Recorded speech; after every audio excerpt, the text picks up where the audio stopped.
Good afternoon, my fellow Americans. Now, this is a speech, but I've agreed to answer. I've agreed to answer 15 questions by electronic mail that have come in. Now, my first announcement is that Bill Lann Lee has been appointed as acting Assistant Attorney General for the Civil Rights Division for the time being. And I hope that this is a worthwhile appointment. I think he's a good jurist. His track record in civil rights is quite well. He's well recognized by Hillary and myself. And I think he will do quite well. Now, on to the economy. I am pleased to announce that so far, as of this morning,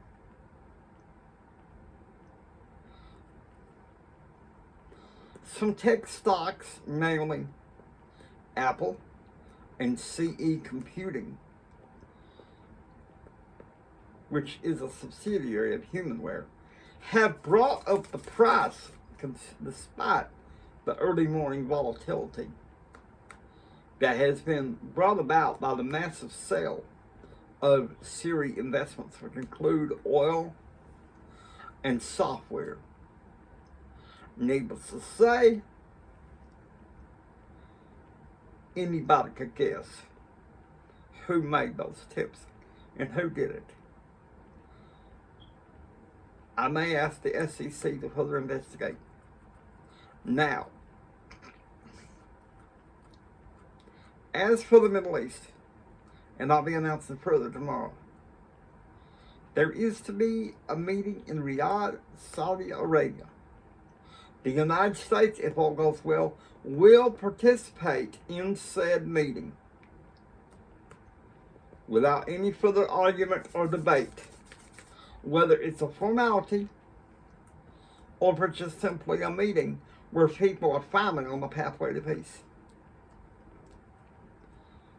Thank you, my fellow Americans. It should be no problem whatsoever.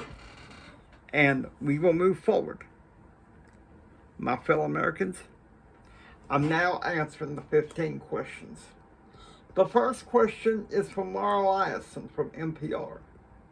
She asks, Mr. President, is a sign of the computer and tech stocks helping the economy, could that be a sign of things to come? Well, I'm going to say this. It's too soon to tell, but I would love for it to be. Another question she asked is, with the fallout among some allies with last week's conference in Jerusalem, how can we guarantee that things are going to be any better in Riyadh, Saudi Arabia? It is because the international community appointed Saudi Arabia to help the United States foster this. After that, there is to be none, except in Athens, Greece. And I know the press is clamoring for other answers about Whitewater around that time. We are not going there. I'll let the record speak on that. Here's a third question, and this one is from Wolf Blitzer, CNN. Mr. President, in light of the crises last week and the week before, China, Ethiopia, Ghana, and Hong Kong,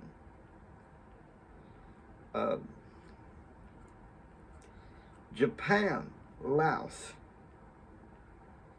what is your view of how we as a government, the U.S. government, should respond to this?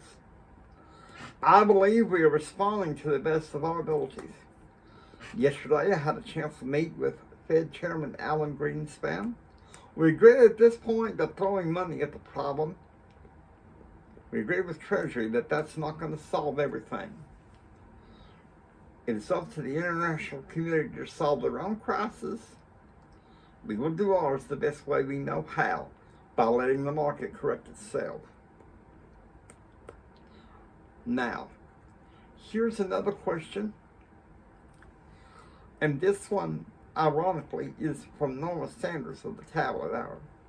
Mr. President, we are aware that you are meeting the White House Council tomorrow, you and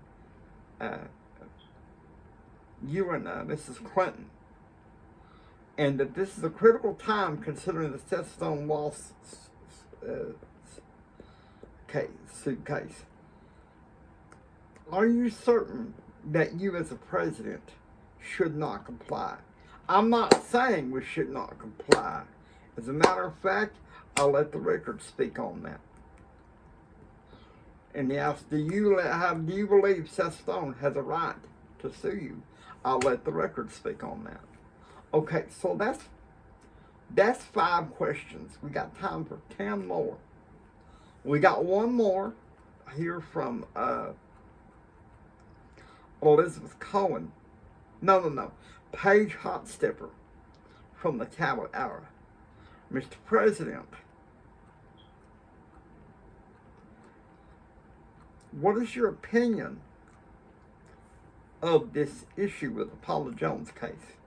I'll let the record speak on that. Here's a question from Juan Williams, NPR. Mr. President, do you believe that the rise in tech stocks at this point could create a boom?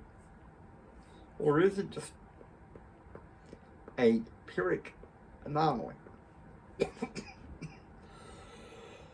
Excuse me. I can hope it's a boom. I've been maintaining all the year that the economy is strong. And I will not back down on standing that, regardless of what's going on in foreign markets, regardless of what's going on in Wall Street. I will maintain that for the rest of my term, as long as it is. Now, here's another question. This is from Carl Cameron of Fox News. Mr. President, the Senate Committee on Education, Family, and Resources has allowed for the Education Choice and Opportunity Act, otherwise known as the J.R. Hendrick Education Choice Act, to be sent to the Senate for a vote on Friday. If the Senate votes on it, will you sign it? Let me make this clear, Carl. I think it's premature. The House failed it in November. The Senate's trying to ram it in again. It all depends on whether the House passes it or whether I think any of it has some merit. All right, we got 8 more questions. My first question is this. Next question. This is from our CBS affiliate. Mr. President, with Bill Lann Lee appointed as acting Assistant Attorney General for Civil Rights, do you expect any differences regarding gay rights and any further regarding that issue? Well, I can only hope so. But I can't guarantee that. That is up to him to decide how to negotiate that. I can't foretell the future, as you know. Here's question number 9. This question is from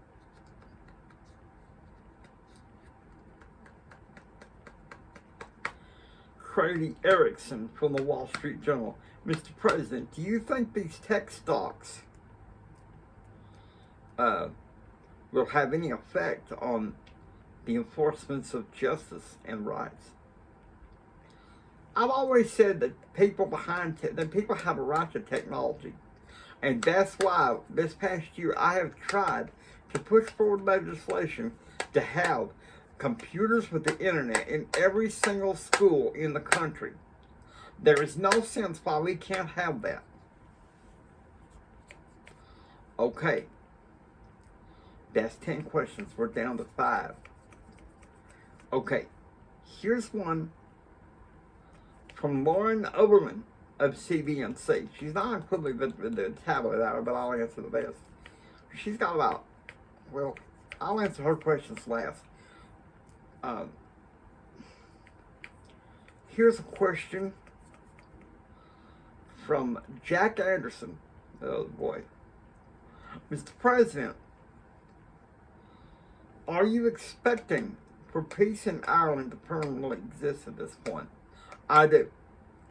I myself have personally negotiated this with no doubt.